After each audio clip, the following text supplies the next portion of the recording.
Channel Anda saat ini tidak dapat memperoleh penghasilan karena konten yang digunakan ulang. Itulah email yang saya dapat dari YouTube sehingga monetisasi YouTube saya dihentikan. Selanjutnya saya akan mengulas konten seperti apa yang layak untuk dimonetisasi dan konten apa saja yang dilarang untuk dimonetisasi sesuai anjuran email YouTube ini. Nah, teman-teman jangan sampai ketinggalan untuk menonton video ini sampai habis ya. Selamat menonton. Halo, assalamualaikum warahmatullahi wabarakatuh. Kembali lagi bersama saya Muhammad Rahim.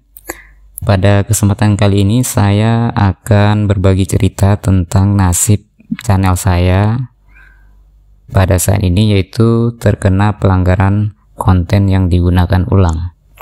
Jadi beberapa hari yang lalu, tanggal 20 Mei, saya mendapat email dari YouTube bahwasanya channel Anda saat ini tidak dapat dimonetisasi penghasilannya. Channel Anda saat ini tidak dapat memperoleh penghasilan.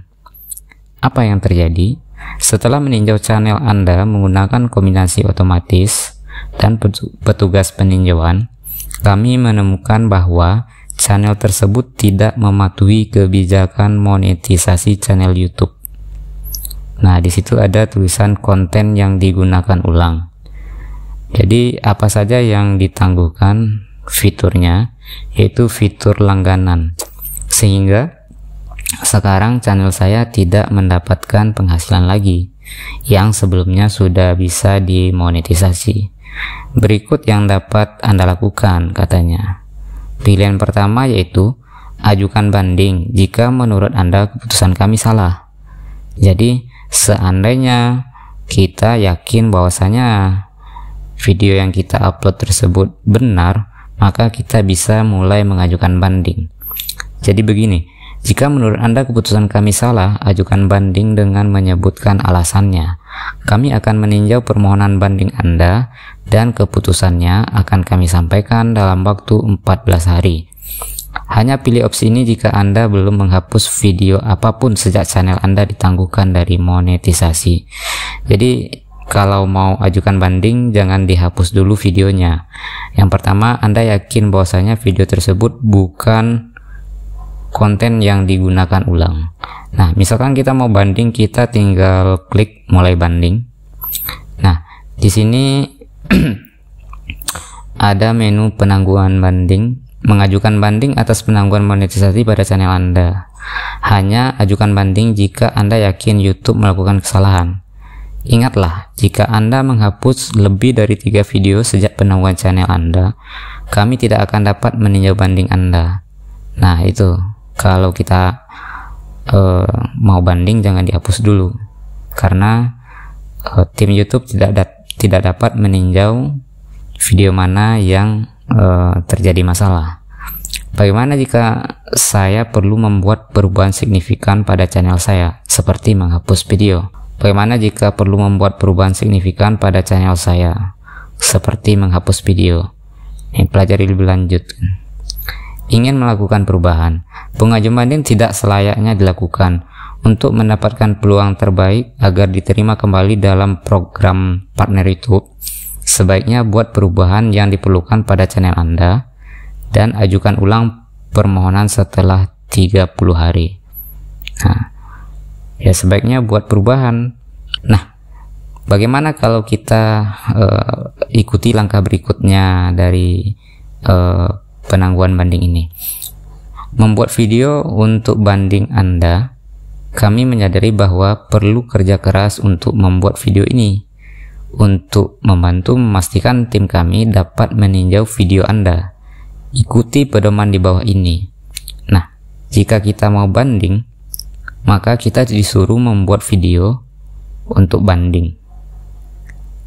Buat video Anda menggunakan bahasa yang didukung. Seperti di kita, berarti kita pakai bahasa Indonesia. Yang kedua, pertahankan durasi video di bawah 5 menit. Jadi jangan sampai di atas 5 menit untuk mengajukan banding dan bercerita di dalam video kita tersebut. Tunjukkan atau sebutkan URL channel Anda dalam 30 detik pertama. Berarti 30 detik pertama kita sebutkan URL channel kita. Sebutkan masukan dari peninjau dan sampaikan alasan mengapa masukan tersebut salah. Berikan contoh visual tentang cara Anda membuat video, termasuk cara Anda merekam dan mengeditnya. Nah, di dalam video kita harus menjelaskan bagaimana kita membuat video dan cara merekam dan mengeditnya. Itu kita jelaskan di dalam video kita yang tidak lebih dari 5 menit. Nah, masukan dari peninjau, konten yang digunakan ulang, kita klik ya. Oke, konten yang digunakan ulang kita klik. Nah, ini detail kebijakan. Konten yang digunakan ulang itu, jadi dia begini. Konten ini bukan kreasi orisinal dari channel ini dan mungkin diambil dari sumber lain untuk digunakan ulang tanpa menambahkan komentar baru yang signifikan, modifikasi substantif, atau nilai edukasi atau hiburan yang signifikan. Nah, jadi dia menilai bahwasanya video-video short saya tersebut tidak menambahkan komentar baru yang signifikan atau modifikasi yang substantif atau nilai edukasi atau hiburan yang signifikan. Nah, di sini dia menganjurkan contoh konten yang dianggap layak untuk monetisasi. Yang pertama, revisi yang ditambahi bumbu humor atau analisis pada konten yang bukan karya asli Anda. Jadi kita revisi secara humor atau kita analisa walaupun itu bukan video asli kita. Nah, yang kedua, klip dari konten orang lain sebagai bagian dari ulasan kritis. Ya sama seperti video reaction. Jadi ada video orang lain, terus kita tambahkan ulasan kritis terhadap apa yang terjadi di dalam video tersebut. Yang ketiga, adegan suatu film yang dialog atau suli suaranya telah Anda ubah. Ini mungkin semacam kita sebagai pengisi suara aslinya. Jadi video film yang kita bisukan, terus kita isi suaranya kita yang sebagai dubbernya. Yang keempat, cuplikan ulang suatu pertandingan olahraga di mana Anda menjelaskan tindakan yang dilakukan salah satu pemain yang mengakibatkan kemenangan atau kekalahan. Ya, sama seperti ya kita memberi sebuah penjelasan atau komentar terhadap misalkan seorang Cristiano Ronaldo, dia mencetak gol untuk kemenangan timnya. Nah, di sana Anda memberikan sebuah penjelasan di video tersebut dengan suara Anda sendiri. Mungkin ditambahkan dengan menempelkan video wajah Anda sedang memberikan penjelasan. Yang kelima yaitu video reaksi berisi komentar Anda terhadap video aslinya. Nah, ini semacam video reaction ya kayaknya. Dan selanjutnya, hasil edit rekaman video karya kreator lain yang telah Anda tambahi jalan cerita atau komentarnya. Nah, ini video orang lain kita edit, terus kita tambah jalan cerita dan komentarnya.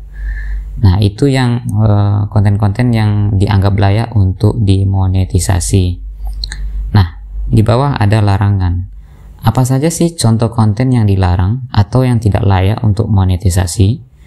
Dia jelaskan di sini video singkat yang Anda kompilasi dari situs media sosial lain. Nah, kita ngambil video dari media sosial lain terus kita kompilasi dan kita jadikan video singkat, itu nggak boleh ya. Yang kedua, koleksi lagu dari beragam artis meskipun Anda telah mendapat izin dari mereka. Nah, itu tidak dibenarkan. Itu dianggap sebagai larangan dan tidak bisa dimonetisasi. Yang ketiga, klip yang menampilkan berbagai momen dari acara favorit Anda yang diedit menjadi satu dengan sedikit atau tanpa narasi. Contoh, kita mengambil potongan-potongan video sepak bola tadi malam, terus kita edit menjadi satu tanpa menambahkan narasi atau komentar di video tersebut, dan tanpa kita mungkin cuma sedikit pengeditan atau efek-efek, itu nggak dibenarkan. Selanjutnya, konten yang diupload berkali-kali oleh kreator lain itu juga tidak dibenarkan. Yang terakhir, promosi konten orang lain. Nah, meskipun Anda telah mendapat izin mereka, jadi misalkan kita mengupload iklan, video iklan dari orang lain, walaupun kita sudah mendapatkan izin dari pihak pengiklan tersebut, itu tidak dibenarkan. Oke, kita back, kita lanjutkan. Bagaimana kita cara menanggapi masukan ini? Nah, tadi kan kita sudah diberikan masukan dari peninjau ya, teman-teman. Jadi yang pertama, berikan contoh cara Anda menambahkan komentar atau narasi ke video Anda. Kita agak disuruh memberikan komentar atau narasi. Bagaimana kita menambahkan komentar atau narasi ke video kita tersebut. Yang kedua, tunjukkan video di channel Anda yang jelas berbeda dari video Anda lainnya. Selanjutnya, ajukan banding paling lambat tanggal 10 Juni 2024. Saya kena pelanggaran ini tanggal 20 Mei ya teman-teman. Jadi saya dikasih paling lambat 10 Juni. Jadi ada waktu sekitar 20 hari ya setelah kita mendapat surat pelanggaran ini. Nah, di sini selanjutnya, setelah membuat video untuk proses banding, upload video tersebut ke channel Anda sebagai tidak publik. Kemudian tempel URL-nya di bawah ini. Di sini ada tempat menempelkan URL video. Terus kita klik kirim. Jadi teman-teman upload video yang teman-teman bikin selama 5 menit tadi, tapi di set ke tidak publik. Kemudian URL-nya tempel di sini ya teman-teman, di URL video di kolom itu. Oke, kita back, kita lanjut ke opsi kedua, yang ini ya teman-teman, opsi kedua. Saya memilih opsi kedua ya teman-teman, karena begini, edit channel Anda lalu ajukan ulang permohonan. Terus tinjau masukan kami. Jadi ada masukan dari tim penilaian YouTube ini. Lalu buat perubahan Anda pada channel Anda. Perubahan dapat berupa mengedit atau menghapus video dan memperbaharui detail video. Jadi kita bisa mengedit video atau menghapusnya dan memperbaharui detail video. Atau bahkan kita menghapus video tersebut. Anda dapat mengajukan ulang permohonan mulai 18 Agustus 2024 selama channel Anda memenuhi persyaratan berikut. Nah, ini persyaratan sama seperti persyaratan dulu kita sebelum monetisasi ya, teman-teman. Di sini dijelaskan semua partner YouTube harus memenuhi kriteria berikut. Jadi semua partner YouTube pasti memenuhi kriteria sebagai berikut. Jadi per tanggal 22 Mei ini data-data saya untuk kelayakan monetisasi YouTube belum cukup ya teman-teman. Itu masih 2122 jam waktu tonton publik. Sementara kita harus mendapatkan 4000 jam tayang atau jam tonton publik ya teman-teman selama 365 hari terakhir. Nah, kalau untuk shortnya kita harus mencapai 10 juta penayangan short publik. Sementara saya masih 72.000 penayangan short publik. Nah, ini untuk short itu kita harus mencapai 10 juta dalam 90 hari terakhir ya teman-teman.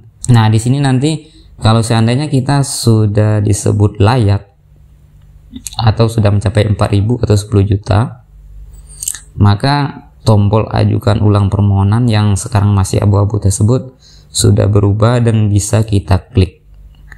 Nah, mungkin cuma itu yang dapat saya sampaikan kepada teman-teman, cerita saya tentang channel saya yang saat ini tidak dapat memperoleh penghasilan. Mungkin teman-teman punya pengalaman yang sama. Mudah-mudahan kita tetap semangat dan kreatif untuk membuat dan membangun channel kita menjadi channel yang bermanfaat bagi penonton dan tetap memenuhi atau mematuhi kebijakan monetisasi channel YouTube. Oke, saya Muhammad Rahim, mohon undur diri. Assalamualaikum warahmatullahi wabarakatuh.